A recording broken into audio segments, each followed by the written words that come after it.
So hello guys, welcome back to my channel. आपको यहाँ पे मैं बताने वाला हूँ कंप्लीट जानकारी कि बीसीसी एलई 2024 के बारे में क्या चीज़ होने वाली है और कब इसका एग्जाम होगा, कब इसका क्या पैटर्न होता है एग्जाम का और कैसे इसका फॉर्म आता है, कब आता है, कितना पैसा वगैरह लगता है, सब चीज़ कंप्लीट जानकारी देने वाले हैं। लेकिन सबसे पहले मैं बता दूँ कि ये बीसीसी एलई जो है ना वो होता क्या है, क्योंकि काफ़ी लोगों को यही नहीं पता होता है कि बीसीसी एलई होता क्या है।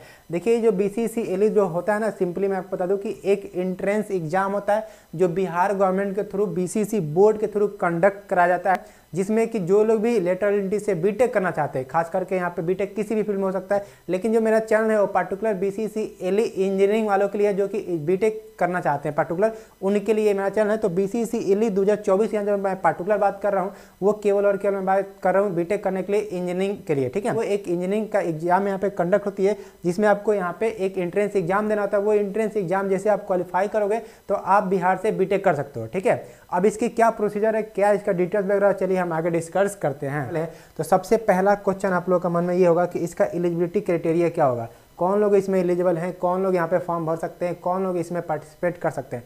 तो देखिए, सबसे पहले इसका एलिजिबिलिटी क्राइटेरिया मैं बता दूँ, जो लोग भी डिप्लोमा पास आउट स्टूडेंट होंगे, जो 2024 में पास आउट होंगे या 2024 के पहले पास आउट हो गए, जैसे 23 के हो गए, 22 के हो गए, मतलब कि जो 2024 के पहले पास आउट है वो लोग भी एलिजिबल हैं, एंड जो लोग भी 2024 में पास आउट होंगे वो लोग भी एलिजिबल हैं। देखिए, 2024 में भी जो लोग पास आउट करेंगे वो हो सकते हैं कि उस टाइम पे अपेयरिंग के स्टूडेंट होंगे, ठीक है। क्या होंगे? अपेयरिंग के स्टूडेंट का, तो अपेयरिंग भी यहाँ पे अब अलाउ होता है इस फॉर्म को भरने के लिए, ठीक है। इस बार भी जो लोग भी अपेयरिंग के स्टूडेंट थे वो लोग भी अलाउ थे, ठीक ना, बट उनका थोड़ा रिजल्ट लेट से आया था तो जिसकी वजह से इस बार लेट का काउंसलिंग वगैरह हुआ है, बट अपेयरिंग यहाँ पे अलाउ होते हैं। जो लोग भी सेमेस्टर में अभी अपेयरिंग होंगे डिप्लोमा के वो लोग भी यहाँ पे अलाउबल है, और साथ साथ जो लोग पास आउट है वो तो ऑलरेडी अलाउ होते ही हैं। तो ये तो एलिजिबिलिटी क्राइटेरिया हो गए, जो डिप्लोमा के स्टूडेंट है वो लोग भर सकते हैं। अब डिप्लोमा भी दो तरीके से लोग डिप्लोमा करते हैं, एक करते हैं जो बिहार से स्पेशली करते हैं, जो बिहार से एसबीटी के थ्रू करते हैं, एंड एक लोग वो होते हैं जो आउट ऑफ बिहार करते हैं। तो जो लोग आउट ऑफ बिहार करते हैं वो लोग भी यहाँ पे एलिजिबल होते हैं, लेकिन उनके लिए एक सिंपल कंडीशन होती है। वो कंडीशन ये है कि उनको बिहार का डोमिसाइल होना पड़ता है, वो कहीं ना कहीं बिहार का रेसिडेंशियल रखते हैं, तो इस फॉर्म को वो भर सकते हैं, ठीक है। इसके बाद से हम लोग बात करते हैं कि इसका फॉर्म भरने का डेट वगैरह कब आता है। तो देखिए, 2024 का जो फॉर्म वगैरह आएगा वो आपका अप्रैल से मई के मंथ में आता है। अप्रैल मई के आसपास आपको ये फॉर्म भरने के लिए नोटिफिकेशन निकाला जाता है बीसीसी एलई के लिए। जो लोग एक्चुअली जो बीसीसी एलई का अप्लाई करते हैं वो लोग अप्रैल मई के वेट करते हैं, क्योंकि उस टाइम पर उनका फॉर्म वगैरह निकलता है, ठीक है। एंड अगर हम बात करें कि यहाँ पर फॉर्म वगैरह जो भरने का फ़ी वगैरह रहता है वो क्या रहता है, तो देखिए, जब भी इसका फॉर्म भराता है तो एक नॉमिनल फ़ी रखा गया है जो कि होता है 2200 रुपये, ठीक ना। सभी लोगों को याद रखना चाहिए कि ये 2200 रुपये आपको यहाँ पे लगता है फ़ी, अप्लीकेशन फ़ी है। अगर आप कहीं से फॉर्म वगैरह भरवाते हैं तो ये 50 रुपये या 100 रुपये इसमें जोड़ के लिया जाता है। तो आप लोग मस्ट मान के चलते हो कि 2200, 2250 या 2300 रुपये के अराउंड आपको लगता है फॉर्म को भरने में, ठीक है। तो ये फ़ी की बात हो गई। अगर हम लोग नेक्स्ट बात करें कि इसका एग्जाम कब तक होते हैं, भाई सबसे तो इंपॉर्टेंट यही चीज़ है कि आपका एग्जाम कब होगा, आपको तैयारी कैसे करनी है, ये सब भी इंपॉर्टेंट है। तो अगर मैं बात करूँ कि आपका एग्जाम जो बीसीसी एलई 2024 लेगी या जब भी इसका एग्जाम होता है तो वो किस मंथ के अराउंड होता है, तो देखिए 2024 में जो एग्जाम कंडक्ट होने वाला है जून या जुलाई के आसपास आपका एग्जाम कंडक्ट होता है, ठीक ना। फॉर्म वगैरह यहाँ पे देख सकते हो मई जून में भराता है यहाँ पे फॉर्म, अप्रैल मई तक, और यहाँ पे एग्जाम का जो डेट है वो जून जुलाई तक होता है। लेकिन कभी कभी ध्यान दीजिएगा, कभी कभी ऐसा होता है जिस टाइम पे सेशन थोड़ा बहुत लेट हो जाता है, जैसे इस बार थोड़ा सा लेट से हुआ था, बट ऑलमोस्ट इसी टाइम पे वो बैकअप वगैरह करके इसी टाइम को लेके आ गए थे। अगर हम बात करें यहाँ पे सिलेबस क्या है, तो सबसे इंपॉर्टेंट आप लोग को पता होना चाहिए था कि सिलेबस क्या है। सिलेबस में बहुत सारा चीज़ होता है जो आपको पढ़ना पड़ेगा। सिलेबस में मोटा मोटी बता देता हूँ, लेकिन अगर आपको सिलेबस के बारे में पूरा कंप्लीट जानकारी चाहिए तो एक और वीडियो में पब्लिश कर दूंगा जिस पे आपको सिलेबस के बारे में ही कंप्लीट हम बात करेंगे, बट फिलहाल मोटा मोटी समझा देते हैं कि सिलेबस क्या होती है। देखिए, सिलेबस को सिंपली 3 पार्ट में यहाँ पे स्प्लिट किया गया। पहला इंग्लिश, जो सबसे ज़्यादा इंपॉर्टेंट होती है और सबसे ज़्यादा आपको इसमें कुछ मेहनत नहीं करनी होती है, ठीक है, सबसे सिंपल होता है। एंड दूसरा आपको पढ़ना होता है मैथ, ठीक है।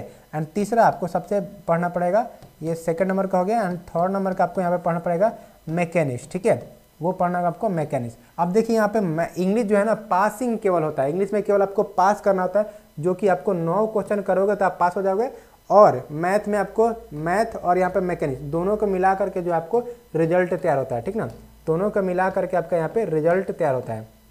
अब देखिए, ये रिजल्ट बनता है मैथ और मैकेनिक्स पे, इंग्लिश बस्ट आपका क्वालिफाई होता है। और कितने नंबर का क्वेश्चन पूछा है, अगर इसके बारे में आपको जानना चाहेंगे तो देखिए, ये 50 नंबर का आपका एग्जाम, 50 क्वेश्चन आपका इंग्लिश कराता है, और यहाँ पे मैथ का भी 50 क्वेश्चन होता है, ठीक है, और यहाँ पे मैकेनिक्स का भी 50 क्वेश्चन होता है और एक क्वेश्चन जो है कि 4 नंबर का होता है। तो 4 को आप 50 से गुणा कर लीजिए, 5 चौका 20, यानी कि आपका 200 मार्क्स का एक पूरा ये जो आपका एक सब्जेक्ट होता है। जैसे 200 नंबर का आपका इंग्लिश होगा, 200 नंबर का आपका मैथ होगा, 200 नंबर का मैकेनिक्स होगा, ठीक है ना। टोटल आप जोड़ लेना कि कितना नंबर का एग्जाम होगा। तो ये इसका एग्जाम सिलेबस है, लेकिन और सिलेबस आपको जानना पड़ेगा, इंग्लिश में क्या क्या पढ़ना है, मैथ में क्या क्या पढ़ना है, मैकेनिक्स में क्या क्या पढ़ना है। तो इसको हम फर्दर वीडियो बना देंगे जिससे आपको पता चल जाएगा। अगर हम नेक्स्ट बात करें कि भाई ठीक है यहाँ तक तो सही, लेकिन अब सबसे ज़्यादा इंपॉर्टेंट बात ये है कि आप स्टडी कहाँ से करोगे। भाई सबसे बड़ा यही प्रॉब्लम है, अगर आपको BCCLE 2024 निकालना है तो आपको स्टडी करना पड़ेगा उसके लिए, क्योंकि अब आपको पता चल चुका है कि इसका एग्जाम कब होने वाला है, इसका फॉर्म वगैरह कब आता है, ठीक ना। अब आपको ये जानना पड़ेगा कि स्टडी कहाँ से कर सकते हो। तो इसके लिए मैं देखिए आपको मैं 2-3 सोर्स बताता हूँ जहाँ से आप स्टडी कर सकते हो। पहला सोर्स है कि आप लोग यूट्यूब से पढ़ सकते हो, ठीक ना। अगर आपके पास पैसा वगैरह नहीं है, अगर आपको लगता है कि हमको यूट्यूब से हो जाता है तो आप यूट्यूब से कर सकते हो। यूट्यूब से भी कहाँ से कर सकते हो, तो जैसे कि आपको इस वाला चैनल पे जहाँ पे आप देख रहे हो, इस वाला चैनल को सब्सक्राइब कर लेना। यहाँ पे आपको जो भी है ना BCCLE के बारे में वो सब चीज़ आपको पढ़ाया जाएगा और सब चीज़ आपको डे बाई डे अपडेट किया जाएगा, तो वहाँ से आप पढ़ सकते हो। एंड दूसरा कि आप लोग कोर्स वगैरह भी लेकर पढ़ सकते हो, ठीक ना।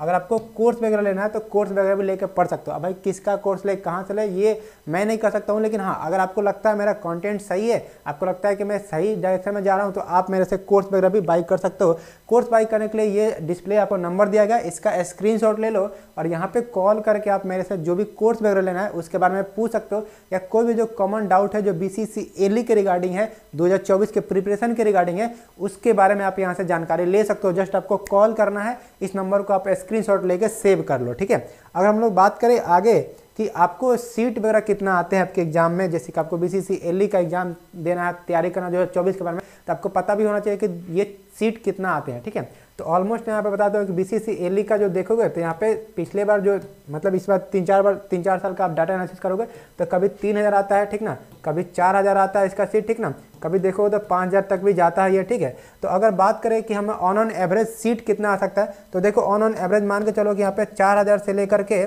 5000 समथिंग करके हमेशा से सीट आएगा और आते ही रहेगा, ठीक है। तो ये जो आपको 4000 से 5000 जो सीट आता है हमेशा, इसमें सारे ब्रांच इंक्लूडेड है, civil, mechanical, electrical, electronics, computer, सारे ब्रांच इसमें इंक्लूडेड है। इवन लेदर भी है, ठीक ना, वो भी इसमें इंक्लूडेड है। तो सारे ब्रांच को मिलाकर के मैं बता रहा हूँ जिसका सीट आता है वो 4000 से 5000 अपने को देखने को मिल जाएगा, ठीक है। तो ये तो कंप्लीट जानकारी जो BCCLE 2024 के बारे में और जानकारी मैंने दिया है। आई होप कि आपको ये वीडियो पसंद आएगा। ऐसे ही और भी वीडियो जो 2024 के रिगार्डिंग BCCLE का देखना चाहते हो उसके लिए आपको चैनल को सब्सक्राइब कर लेना। चलिए मिलते हैं नेक्स्ट वीडियो में। जय हिंद, जय भारत।